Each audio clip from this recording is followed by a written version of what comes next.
Hi everyone, welcome back. ನೀವು ನೋಡ್ತಿದ್ದೀರಾ student solution YouTube channel. ನೇಮಕಾತಿ ಅಪ್ಡೇಟ್ಗೆ ಸ್ವಾಗತ.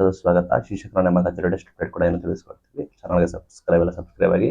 ನೋಟಿಫಿಕೇಶನ್ ಕುರಿತು ಆಲ್ರೆಡಿ ನಾವು ಮಾಹಿತಿ ಕೊಟ್ಟಿದ್ದೀವಿ. ಮಂತ್ ಎಂಡ್ ಒಳಗಡೆ ನಾವು ಎಕ್ಸ್ಪೆಕ್ಟ್ ಕೂಡ ಮಾಡ್ಬೋದು ಅಂತ. ಇಲ್ಲಿ ಅಧಿಕೃತ ಆದೇಶ ಕೂಡ ಬಂದಿಲ್ಲ. ಯಾಕೆ ಬರೋದಿಲ್ಲ ಅಂತ ನಿಮಗೆ ಆಲ್ರೆಡಿ ಗೊತ್ತಿದೆ, ನಾನು ಬಿಡಿಸಿಡಬೇಕಾಗಿಲ್ಲ. ಇಲ್ಲಿ ನಿಮಗೆ ಇಲಾಖೆಯವರು ಸರ್ಕಾರದ ನಿರ್ಧಾರ ತೆಗೆದುಕೊಳ್ಳಬೇಕಾಗುತ್ತೆ. ಅವರವರ ಮಧ್ಯೆ ಜಟಾಪಟಿ ಕೂಡ ಇದೆ. ಇಲ್ಲಿ ಸಾಕಷ್ಟು ಸಂಘಟನೆಗಳು ಕೂಡ ಹೋಗಿ ಮನವಿ ಕೂಡ ಮಾಡ್ತಾ ಇದ್ದಾರೆ. ಶಿಕ್ಷಣ ಇಲಾಖೆ ಆಲ್ರೆಡಿ ತಯಾರಿ ಮಾಡ್ಕೊಂಡಿದೆ. ಲೈಕ್ ಸರ್ಕಾರದಿಂದ ಅಪ್ರೂವಲ್ ಸಿಕ್ಕಿದ್ರೆ ಎಲ್ಲ ಈಗೇನು ಸಮಸ್ಯೆ ಇರುತ್ತೆ ಎಲ್ಲ ಸಾಲ್ವ್ ಆದ್ರೆ ನೇಮಕಾತಿನ ನೋಟಿಫಿಕೇಶನ್ ಮಾಡ್ಬೋದು.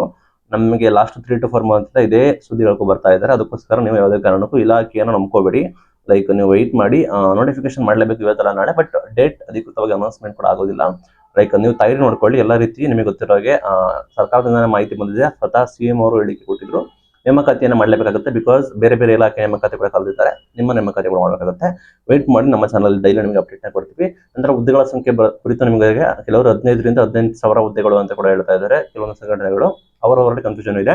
ಅಂದಾಜು ನಿಮಗೆ 12,000 ದಿಂದ 15,000 ಆ ರೇಂಜಿಗೆ ಆಗ್ಬೋದು ಅಂತ ಇದ್ದಾರೆ. ಕೆಲವರು ಇಲ್ಲ 18,000 ಆಗುತ್ತೆ ಅಂತ ಹೇಳ್ತಾ ಇದ್ದಾರೆ.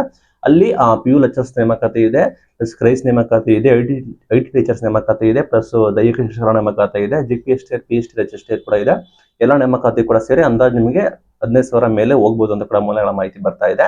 ಅಲ್ಲಿ ನಿಮಗೆ ಈಗ ಯಾರೆಲ್ಲ HST ಆಕಾಂಕ್ಷಿಗಳಿಗೆ 6,000ವರೆಗೂ ಹೋಗ್ಬೋದು ಅಂತ ಹೇಳ್ತಿದ್ದಾರೆ. ಅದಕ್ಕೆ ಬಿಗ್ ಅಪ್ಡೇಟ್. PSTR ಆಲ್ರೆಡಿ ನಿಮಗೆ ಗೊತ್ತಾ ಇದೆ. PhD ಆಕಾಂಕ್ಷಿಗಳಿಗೆ ಸಂಖ್ಯೆ ಕಡಿಮೆ ಇದೆ, ಸ್ವಲ್ಪ ಸಮಸ್ಯೆ ಕೂಡ ಆಗಿದೆ. ಅದರಲ್ಲಿ ಎಷ್ಟು ಸಂಖ್ಯೆ ಬರುತ್ತೆ ಅನ್ನೋದ ನಿಮಗೆ ಕ್ಲಾರಿಫಿಕೇಶನ್ ಇಲಾಖೆಯಿಂದಾನೇ ಕೊಡಬೇಕಾಗುತ್ತೆ. GPST ಆಕಾಂಕ್ಷಿಗಳಿಗೆ ಆಲ್ರೆಡಿ ನಿಮಗೆ ಗೊತ್ತಾ ಇದೆ, ಅವರಿಗೆ ಬಿಗ್ ಅಪ್ಡೇಟ್ ಆಗಿರುತ್ತೆ. ಪ್ಲಸ್ ನಿಮ್ಗೆ ಗೊತ್ತಿರೋ ಹಾಗೆ IT ಶಿಕ್ಷಕರ ನೇಮಕಾತಿ ಬರೋದು 2,500 ಅಂತ ಹೇಳ್ತಾ ಇದ್ದಾರೆ. ಅದಕ್ಕೆ ಆಲ್ರೆಡಿ ಹೊಸ ವೃಂದ ಕೂಡ ಅನೌನ್ಸ್ಮೆಂಟ್ ಕೂಡ ಮಾಡಿದ್ರು, ಕ್ವಾಲಿಫಿಕೇಶನ್ ಕೂಡ ಅನೌನ್ಸ್ಮೆಂಟ್ ಕೂಡ ಮಾಡಿದ್ರು.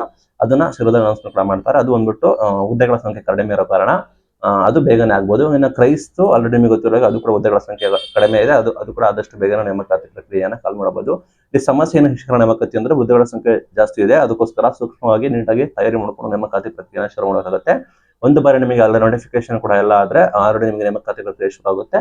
ಆಕಾಂಕ್ಷಿಗಳಲ್ಲಿ ಏನ್ ಭಯ ಅಂದ್ರೆ ಅಧಿಕೃತ ಮಾಹಿತಿ ಎಲ್ಲೂ ಇಲ್ಲ, ಇವತ್ತೇ ನೋಟಿಫಿಕೇಶನ್ ಆಗ್ತೀವಿ ಅಂತ ಘೋಷಣೆ ಕೂಡ ಮಾಡೋದಿಲ್ಲ. ಕೆಲವೊಬ್ಬರು ಒಂದೊಂದು ರೀತಿ ಹೇಳ್ತಾರೆ. ಅದಕ್ಕೋಸ್ಕರ ನಿಮಗೆ ಗೊಂದಲ ಕೂಡ ಆಗುತ್ತೆ. ಪ್ಲಸ್ ನಿಮಗೆ ಎಲೆಕ್ಷನ್ಸ್ ಕೂಡ ಬರ್ತಾ ಇದೆ. ಹಾಗಾಗಿ ನೇಮಕಾತಿ ಪ್ರಕ್ರಿಯೆ ಏನಾದ್ರು ತಡೆ ಹಿಡಿತಾರ ಏನು ಅಂತ ಕೇಳಬಹುದು. ಇಲ್ಲಿ ನೀವು ಗಮನಿಸೋದಾದ್ರೆ ಸಚಿವರು ಪ್ರಿಯಾಂಕ್ ಖರ್ಗೆ ಅವರು ಇದ್ದಾರೆ. ಅದಕ್ಕೋಸ್ಕರ ಲೈಕ್ ಪೊಲೀಸ್ ಇಲಾಖೆ ನೇಮಕಾತಿಯನ್ನು ಚೆನ್ನಾಗಿ ಎಲ್ಲ ಕೂಡ ಅನೌನ್ಸ್ಮೆಂಟ್ ಕೂಡ ಮಾಡಿದ್ರು. ಶಿಕ್ಷಕನ ಸಚಿವರು ಯಾರು ಒಬ್ರು ಲೈಕ್ ಒಳ್ಳೆಯವರು, ಲೈಕ್ ವಿದ್ಯಾರ್ಥಿಗಳ ಪರ, ಲೈಕ್ ಉದ್ಯೋಗಿಗಳ ಪರ, ನಿರುದ್ಯೋಗಿಗಳ ಪರ ಇದ್ರೆ ಅದು ಸಹಾಯ ಆಗ್ಬೋದೇನೋ, ಅದು ಮುಂದಕ್ಕೆ ಆಗ್ಬೋದೇನೋ ನೋಡೋಣ.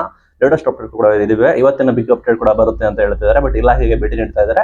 ಸಂಘಟನೆಗಳು ಕೂಡ ಎಲ್ಲ ಕೂಡ ಚೆನ್ನಾಗಿ ಮಾಡಿದ್ದಾರೆ. ಬಟ್ ಅವರ ಮಧ್ಯೆ ಭಿನ್ನಾಭಿಪ್ರಾಯ ಇದೆ. ಅದಕ್ಕೋಸ್ಕರ ವಿದ್ಯಾರ್ಥಿಗಳಿಗೆ ಸ್ವಲ್ಪ ಸ್ವಲ್ಪದ ಸಮಸ್ಯೆ ಕೂಡ ಆಗ್ತದೆ. ಅದನ್ನ ನೋಡೋಣ ಮುಂದೆ ಏನಾಗುತ್ತೆ ಅಂತ. ಇದೇ ರೀತಿ ರೆಗ್ಯುಲರ್ ನಮ್ಮ ಚಾನಲ್ ಸಬ್ಸ್ಕ್ರೈಬ್ ಆಗಿರಿ. Thank you.